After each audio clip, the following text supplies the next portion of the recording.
Assalamualaikum Assalamualaikum warahmatullahi wabarakatuh. Kami dari kelompok 8 akan mempresentasikan hasil diskusi dari kelompok kami dari jurnal yang berjudul High Resolution Accurate Mass atau HRAM Mass Spectrophotometry Using Cell Profiling in the Diagnosis of Adrenal Disorders. Selanjutnya adalah anggota kelompok kami. Yang pertama ada Richido Tuturrohma, Indah Dwi Winarno, Suryaning Pambudi, saya sendiri Ahwan Firmansyah, Rani Aura, dan juga Salsabila Windasari. Oke, pertama dari introduction. Analisis steroid adrenal sangat penting untuk diagnosis berbagai kondisi seperti sindrom Cushing, gangguan steroidogenesis, dan tumor adrenal. Saat ini, metode seperti LCMS atau MS menjadi standar karena sensitivitas dan spesifikasi yang tinggi. Namun, penggunaan metode ini masih memiliki kekurangan, seperti kesulitan membedakan senyawa isomer atau mendekati isobarik, yang memerlukan teknik pemisahan tambahan seperti kromatografi gas. Nah, teknologi HRAM LCMS menawarkan solusi dengan kemampuan mendeteksi banyak steroid dan metabolitnya sekaligus, mengurai kebutuhan kromatografi tambahan, sehingga lebih efisien dan akurat. Penelitian ini bertujuan untuk mengembangkan uji multiple steroid menggunakan HRIM LCMS dan untuk memvalidasi uji tersebut pada pasien dengan berbagai gangguan adrenal. Selanjutnya ada metode, terdapat 6 tahap, yakni yang pertama ada pengumpulan sampel, kedua preparasi sampel dan reagen, ketiga hidrolisis enzimatik, keempat ekstraksi cairan, kelima analisis HRAM LCMS, keenam validasi dan statistik. Selanjutnya, yang pertama ada pengambilan sampel. Sampel diambil dari dua kelompok, yakni sampel dari orang yang sehat dan dari pasien dengan penyakit adrenal. Sampel dikumpulkan sebanyak 114 pada orang yang sehat, yang terdiri atas 66 wanita dan 48 pria dengan rentang usia 24-83 tahun untuk menentukan interval referensi metabolit steroid dalam urin 24 jam. Untuk validasi klinis, sampel urin 24 jam dikumpulkan dari 71 pasien dengan penyakit adrenal, termasuk hiperkortisolisme hipofisis sebanyak 4 pasien, hiperplasia adrenal kongenital sebanyak 1 pasien, karsinoma korteks adrenal sebanyak 5 pasien, dan adenoma korteks adrenal sebanyak 61 pasien. Selanjutnya,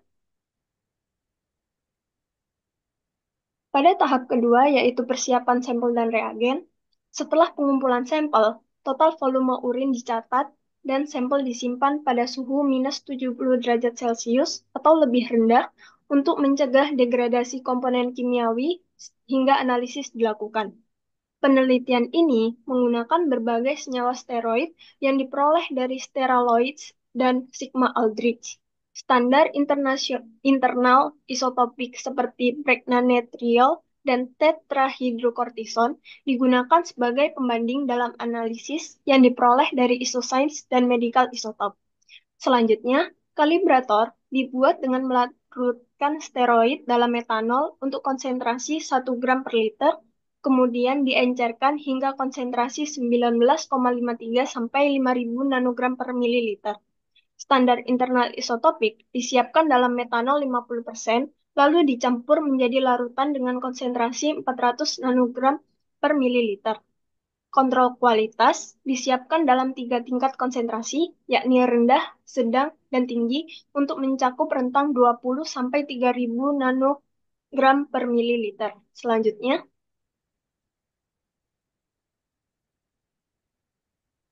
pada tahap hidrolisis enzimatik, metabolit steroid dalam urin umumnya hadir dalam bentuk konjugat sulfat atau glukuronida.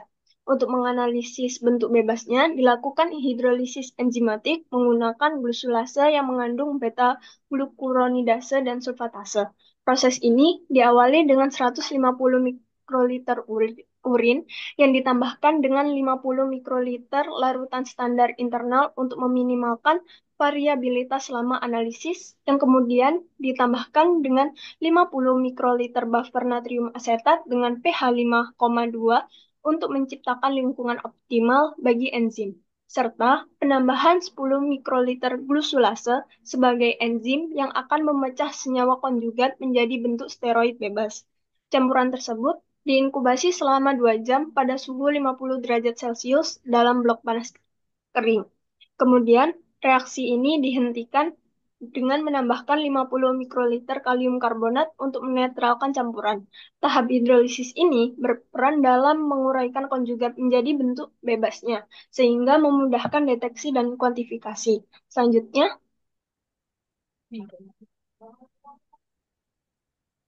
pada tahap ekstraksi cairan, dimulai dengan penambahan 3 mili etil asetat dalam campuran urin yang kemudian dihomogenkan dengan vortex selama 5 menit dan disentrifugasi pada 1500 G-force selama 15 menit untuk memisahkan metabolit steroid dalam matriks urin. Lapisan organik yang mengandung steroid dipisahkan dan diuapkan pada suhu 40 derajat Celcius di bawah aliran nitrogen selama 30 menit untuk menghilangkan pelarut.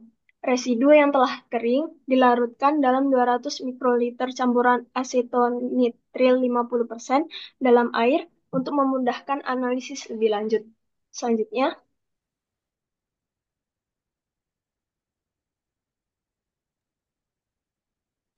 Untuk selanjutnya yaitu prinsip dari alat ini atau LCMS ini adalah memisahkan senyawa menggunakan UPLC atau Ultra Performance Liquid Chromatography, yang mana dipisahkan berdasarkan polaritas dan juga sifat kimianya.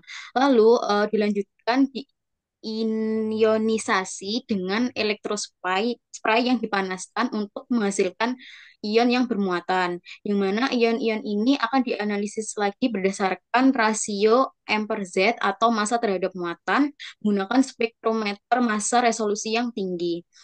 Kemudian dilakukan identifikasi dengan mencocokkan nilai M per Z ini nanti dengan data teoritis dan akan divalidasi menggunakan toleransi massa, waktu retensi, serta skor untuk memastikan hasil yang akurat. Next.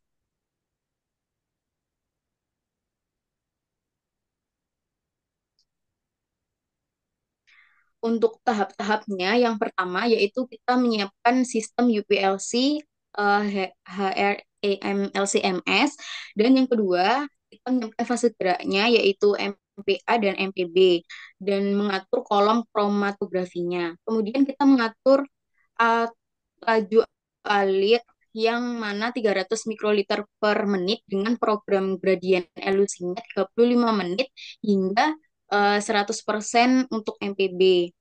Kemudian yang keempat yaitu kita menginjeksikan sampelnya sebanyak 5 mikroliter dan menjalankan analisisnya pada alat dengan resolusi 70.000 di HREM MS. Kemudian ditunggu proses data untuk identifikasi dan kuantifikasinya. Untuk tahap yang terakhir, validasi hasil akan di toleransi masanya kurang lebih 5 ppm, waktu retensi dan skor isotopiknya itu lebih dari 90%. Next.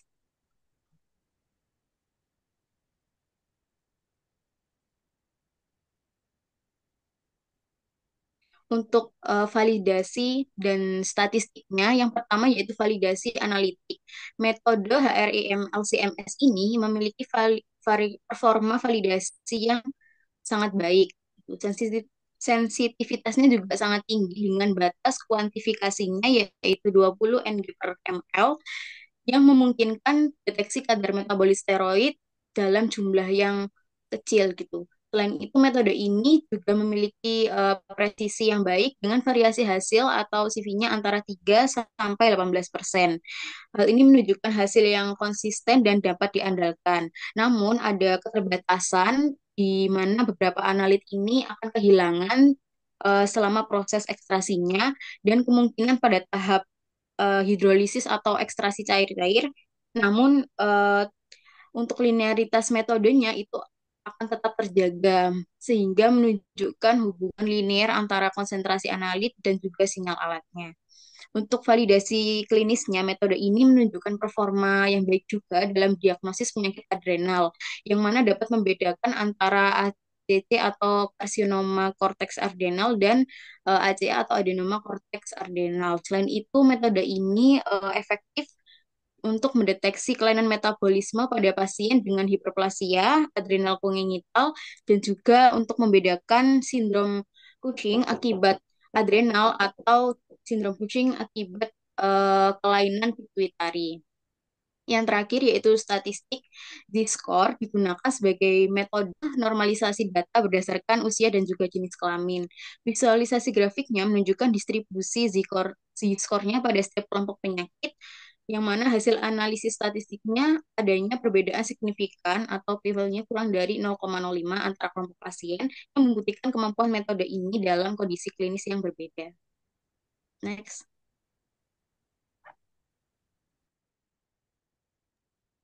Untuk selanjutnya yaitu bagian hasil. Pada tabel ini menunjukkan performa metode pengukuran analit berdasarkan tiga parameter utama, yaitu presisi, linearitas, dan pemulihan.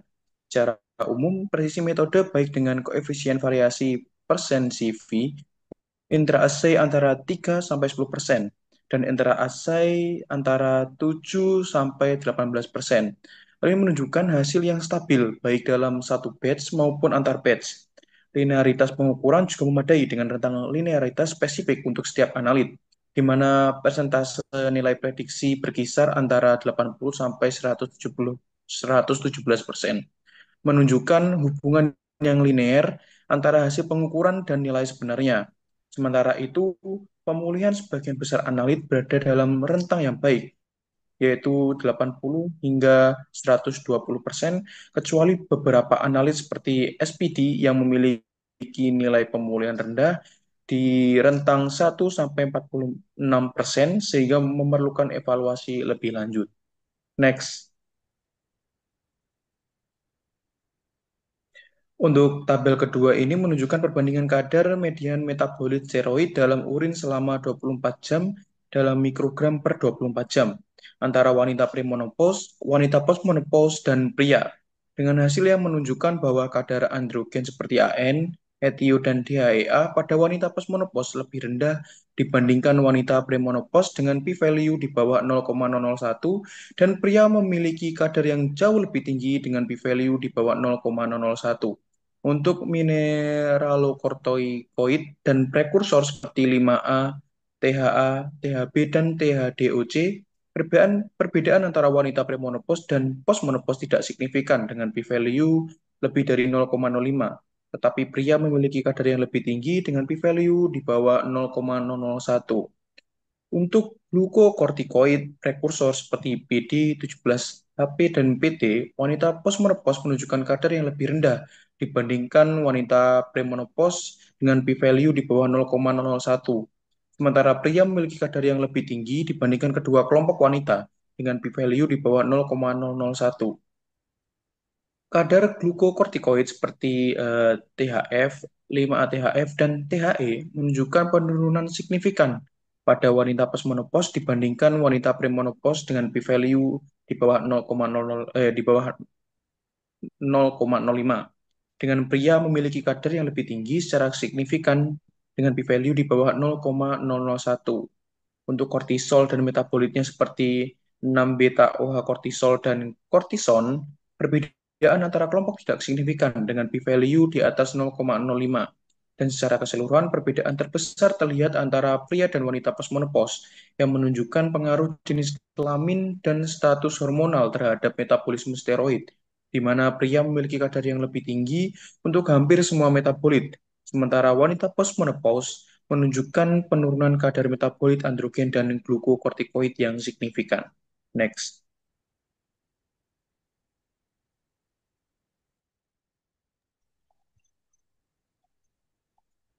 Selanjutnya yaitu diskusi.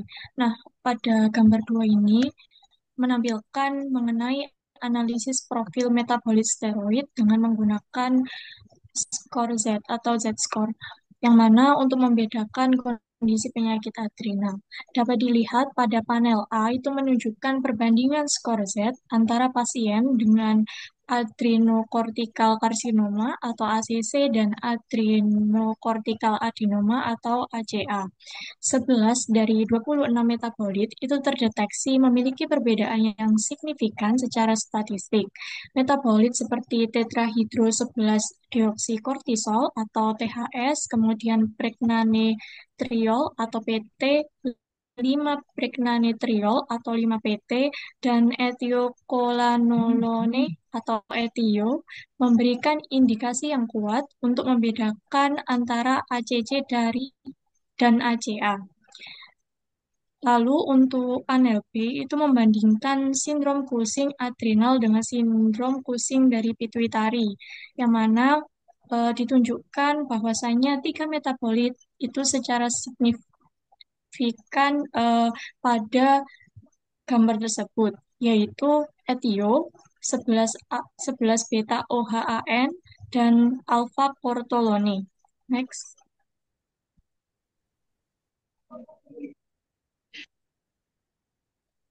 Selanjutnya, pada gambar 3, di gambar ini yaitu mengilustrasikan diagram jalur metabolisme steroid yang menunjukkan perubahan konsentrasi metabolit steroid pada pasien dengan defisiensi enzim CYP21A2 atau defisiensi 21-hidrokilase. Untuk steroid dan metabolit yang berada di dalam jalur sebelum blokade enzim mengalami peningkatan skor Z, sedangkan metabolit di jalur setelah defisiensi enzim menunjukkan penurunan skor Z. Ini mencerminkan akumulasi metabolit sebelum titik defisiensi dan penurunan metabolit yang bergantung pada enzim ini.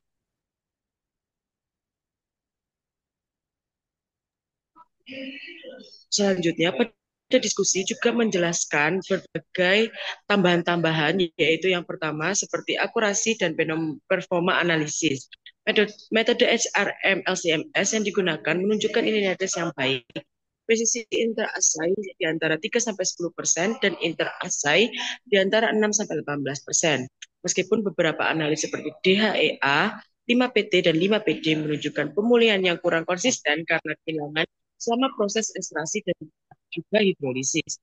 Penulis juga mencatat bahwa metode ini mengatasi keterbatasan pada teknologi sebelumnya, seperti ketika menggunakan GCMS atau hanya menggunakan LCMS atau MS saja, yang tentunya sulit untuk memisahkan isomer dan membutuhkan waktu lebih lama untuk analisis. Kemudian pada bagian diskusi itu juga dijelaskan mengenai aplikasi klinis pada gangguan adrenal. Nah, metode ini itu dapat membedakan antara ACC dan ACA. Profil steroid pada bagian diskusi menunjukkan perbedaan signifikan dalam 11 metabolit antara pasien ACC dan ACA, terutama pada metabolit seperti THS, Z-skornya sebesar 14 dan juga 0,5, dan PT itu 7,5 dan min 0,4, serta etio itu 5,4 dan 1,1. Hal ini menunjukkan bahwasannya potensi metode ini sebagai alat non-invasif untuk diagnosis diferensial tumor itu dapat diandalkan. Lalu untuk pembandingan dari sindrom Cushing adrenal dan pituitari, yang mana profil steroid dapat membedakan sindrom Cushing yang disebabkan oleh hiperfungsi pituitari dibandingkan yang berasal dari adrenal. Beberapa metabolit itu menunjukkan perbedaan yang signifikan, seperti etio, 11 beta OHAN, dan alpha kortolone. Nah, perbedaan ini relevan dalam tantangan klinis untuk mengidentifikasi asal mula hiperkortikolisme. Kemudian untuk defisiensi 21 hidroksilase pada pasien dengan defisiensi enzim CYP21A2, metabolit upstream atau sebelum blokade enzim seperti PT1 dan 17HP itu meningkat drastis. Misalnya Z-score PT1 sebesar 27,9. Nah, sedangkan metabolit downstream itu menunjukkan adanya penurunan.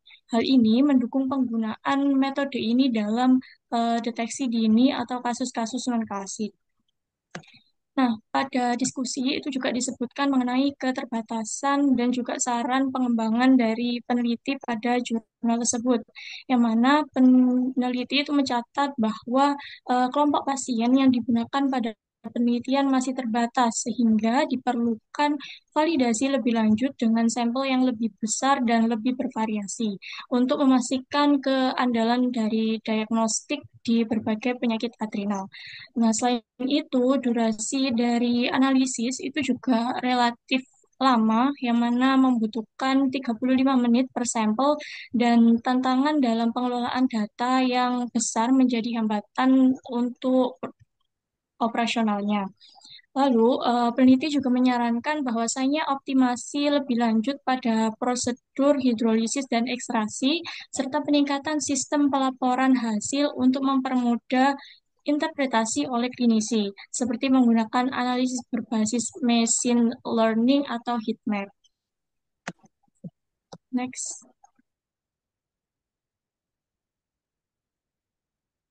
Baik, yang terakhir adalah conclusion atau kesimpulan.